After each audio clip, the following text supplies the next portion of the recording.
ఏది అయినా ట్రై చెయ్యి ఆచి చికెన్ మసాలా. మహారాష్ట్రలోని పూణేలో యువ వ్యాపారవేత్త కేతన్ అగ్రవాల్ కేసులో ట్విస్టుల మీద ట్విస్టులు కొనసాగుతున్నాయి. కేసు విచారణలో సీసీటీవీ ఫుటేజ్ కీలకంగా మారింది. కేతన్, సియా గోయల్ వెళ్లిన దారిలో వారిని అటు హుడీ వేసుకున్న ఓ వ్యక్తి ఫాలో అయినట్లు పోలీసులు గుర్తించారు. ఇక అతను సియా ప్రియుడు చేతన్ అని ప్రాథమికంగా పోలీసులు అంచనాకొచ్చారు.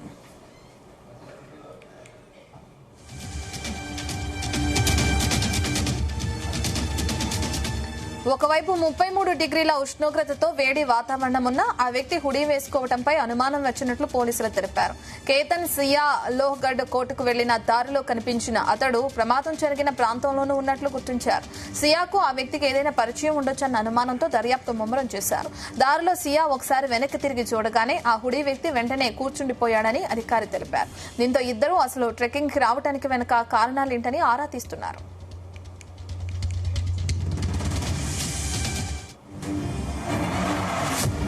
ఆ కోట దగ్గరకు తనను తీసుకువెళ్లాలని సియా పలుమార్లు కేతన్ అగర్వాల్ ను అడిగిందని అతని సోదరి పోలీసులకు తెలిపింది. ఇక ముందుగా మే 31న ఇద్దరు లోహ్గఢ్ పోర్టుకు వెళ్లారు. మళ్లీ జూన్ 4న కూడా అక్కడికి తీసుకువెళ్లమని సియా అడగ్గా కేతన్ తెల్లి అందుకు అంగీకరించలేదు. అలాగే ప్రీ వెడ్డింగ్ షూట్ లో భాగంగా బాలికి వెళ్లడానికి ముందే కేతన్ అడ్డు తొలగించుకోవాలని ఆమె భావించింది. పాస్పోర్ట్ కనిపించకుండా పోవడంతో ఆ ట్రిప్ క్యాన్సిల్ అయిందని పోలీసులు వెల్లడించారు.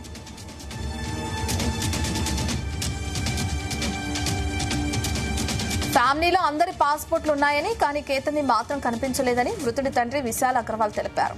అయితే ఎక్కడున్నా పడిపోయి ఉండొచ్చని అనుకున్నామని, దాంతో అంతా వెనక్కి వచ్చేసామని కూడా తెలిపారు ఆయన. తర్వాత మళ్లీ లోహ్గఢ్ పోర్టుకు వెళ్లడం గురించి సియా గొడవ పెట్టుకుందన్నారు.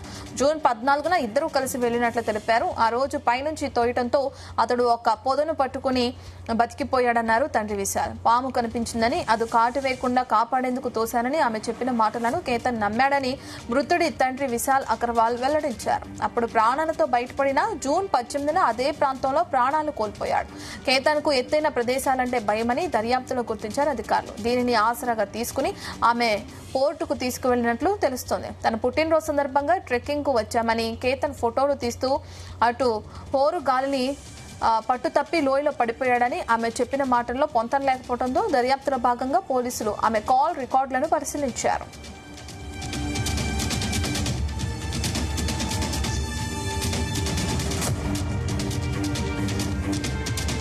చేతన్, సియా మధ్య 2004 నుంచి కాల్స్ నడిచాయని, ఇద్దరు 238 గంటలు ఫోన్ లో మాట్లాడుకున్నట్లు గుర్తించారు. ఇక ఈ రికార్డుల ఆధారంగా వారి బంధాన్ని నిర్ధారించుకున్న పోలీసులు ప్లాన్ ప్రకారమే ఆ ఘటనకు పాల్పడినట్లు ప్రాథమికంగా ఓ అంచనాకొచ్చారు. చేతన్ సోషల్ మీడియా యాక్టివిటీని పోలీసులు పరిశీలించారు. ఆ హుడీ ధరించిన వ్యక్తిని, చేతన్ చిత్రాలను పోల్చి చూశారు. ఆ వ్యక్తి చేతనేనని గుర్తించారు. ఇక అలాగే నిందితుడు పోర్ట్ ప్రాంతానికి తన ఫోన్ తీసుకురాకపోవడం, ఇంటర్నెట్ ఆపివేయడంతో పోలీసుల అనుమానానికి మరింత బలం చేకూరింది. ఇక జూన్ 18న సియా, కేతన్ లోయ వద్దకు చేరుకోగానే వారితో చేతన్ కూడా చేరినట్లు గుర్తించారు.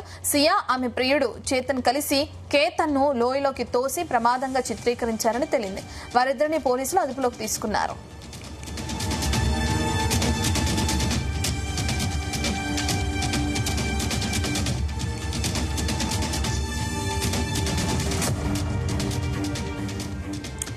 మహారాష్ట్రలోని పూణేలో యువ వ్యాపారవేత్త కేతన్ అగ్రవాల్ కేసులో ట్విస్టుల మీద ట్విస్టులు కొనసాగుతున్నాయి. కేసు విచారణలో సీసీటీవీ దర్యాప్తు దృశ్యాలు కీలకంగా మారాయి. కేతన్, సియా గోయల్ వెళ్లిన అటు దారిలో వారిని హుడీ వేసుకున్న ఓ వ్యక్తి ఫాలో అయినట్లు పోలీసులు గుర్తించారు. అతను సియా ప్రియుడు చేతన్ అని ప్రాథమికంగా పోలీసులు అంచనాకొచ్చారు.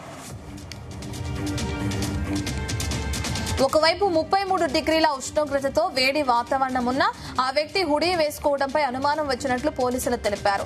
కేతన్, సియా లోహ్గఢ్ కోర్టుకు వెళ్లిన దారిలో కనిపించిన అతడు ప్రమాదం జరిగిన ప్రాంతంలోనూ ఉన్నట్లు గుర్తించారు.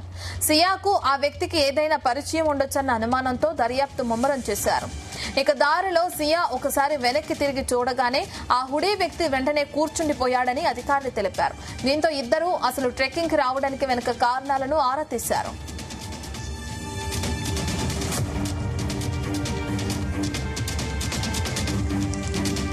ఆ కోట దగ్గరకు తనను తీసుకువెళ్లాలని సియా పలుమార్లు కేతన్ అగర్వాల్ ను అడిగిందని అతని సోదరి పోలీసులకు తెలిపింది. ముందుగా మే 31న ఇద్దరు లోహగఢ్ పోర్టుకు వెళ్లారు. మళ్లీ జూన్ 4న కూడా అక్కడికి తీసుకువెళ్లమని సియా అడగ్గా కేతన్ తల్లి అందుకు అంగీకరించలేదు. అలాగే ప్రీ వెడ్డింగ్ షూట్ లో భాగంగా బాలికి వెళ్లాలని ముందే కేతన్ అడ్డు తొలగించుకోవాలని ఆమె భావించిందని, పాస్పోర్ట్ కనిపించకుండా పోవడంతో ఆ ట్రిప్ క్యాన్సిల్ అయిందని పోలీసులు వెల్లడించారు.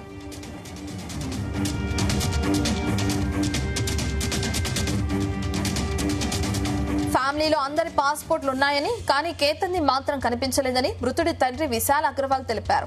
అయితే ఎక్కడన్నా పడిపోయి ఉండొచ్చని అనుకున్నామని, దాంతో అంతా వెనక్కొచ్చేసామని తెలిపారు. తర్వాత మళ్లీ లోహగఢ్ పోర్టుకు వెళ్లడం గురించి సియా గొడవ పెట్టుకుందన్నారు. జూన్ 14న ఇద్దరు కలిసి వెళ్లినట్లు తెలిపారు. ఆ రోజు పైనుంచి తోయటంతో అతడు ఒక పొదను పట్టుకుని బతికిపోయాడన్నారు తండ్రి విశాల్. పాము కనిపించిందని, అది కాటు వేయకుండా కాపాడేందుకే తోశానని ఆమె చెప్పిన మాటలను కేతన్ నమ్మాడని మృతుడి తండ్రి విశాల్ అగర్వాల్ వెల్లడించారు. అప్పుడు ప్రాణాలతో బయటపడిన జూన్ 18న అదే ప్రాంతంలో ప్రాణాలు కోల్పోయాడు. కేతన్ కు ఎత్తైన ప్రదేశాలంటే భయమని దర్యాప్తులో గుర్తించారు అధికారులు. దీనిని ఆసరాగా తీసుకుని ఆమె పోర్టుకు తీసుకువెళ్లినట్లు తెలుస్తుంది. తన పుట్టినరోజు సందర్భంగా ట్రెక్కింగ్ కు వచ్చామని, కేతన్ ఫోటోలు తీస్తూ హోరు గాలిని పట్టుకుని లోయలో పడిపోయాడంటూ కూడా ఆమె చెప్పిన మాటల్లో పొంతం లేకపోవడంతో దర్యాప్తులో భాగంగా పోలీసులు ఆమె కాల్ రికార్డ్స్ ను పరిశీలించారు. చేతన్ సియా మధ్య 2004 కాల్స్ నడిచాయని, ఇద్దరు 238 గంటల పాటు ఫోన్ లో మాట్లాడుకున్నట్లు గుర్తించారు. ఈ రికార్డుల ఆధారంగా వారి బంధాన్ని నిర్ధారించుకున్న పోలీసులు ప్లాన్ ప్రకారమే ఆ ఘటనకు పాల్పడినట్లు ప్రాథమికంగా ఓ అంచనాకొచ్చారు. చేతన్ సోషల్ మీడియా యాక్టివిటీని పోలీసులు పరిశీలించారు.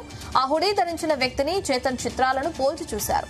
ఆ వ్యక్తి చేతనేనని గుర్తించారు. అలాగే నిందితుడు పోర్టు ప్రాంతానికి తన ఫోన్ తీసుకురాకపోవడం, ఇంటర్నెట్ ఆపివేయడంతో పోలీసుల అనుమానం మరింత బలం చేరుకుంది. ఇక జూన్ 18న సియా కేతన్ లోయ వద్దకు చేరుకోగానే వారితో చేతన్ కూడా చేరినట్లు గుర్తించారు. సియా ఆమె ప్రియుడు చేతన్ కలిసి కేతన్ ను లోయలోకి తోసి ప్రమాదంగా చిత్రీకరించారని తేలింది. వారిద్దరిని పోలీసులు అదుపులోకి తీసుకున్నారు.